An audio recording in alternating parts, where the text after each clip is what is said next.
রাজার ঘরে ছোট রানী এলো পদ্মাবতী, রানী পদ্মাবতী।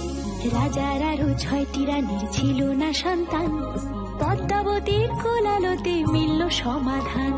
বছর যেতে জন্ম নিল 7 ছেলে 1 মেয়ে, হয় খুশির আকাশ হঠাৎ কালো মেঘে গেল ছেয়ে। হিংসেতে যায় জ্বলে পুড়ে বাকি 6টি রানী, যুক্তি করে ঘটায় ওরা 7 কুমারের হানি। সুযোগ মতো 7 ছেলেকে মাটিতে দেয় পুঁতে, বাঁচে একা পারুল, ওরা পায় না তাকে ছুতে। ধাইমা বাজায় সেই মেয়েকে বড় করে তোলে, 7 ভাইকে পায় যে পারুল 7টি চাপা ফুলে। এত কিছুর পরেও রাজার বিপদ যে কাটে না, সূর্য নগরে সুখের সূর্য আর ওঠে না। হিংসা বিবাদ বিচ্ছেদ আর প্রেমের কাহিনীতে পারুল বোন কি পারবে 7 ভাই চম্পাকে জাগাতে।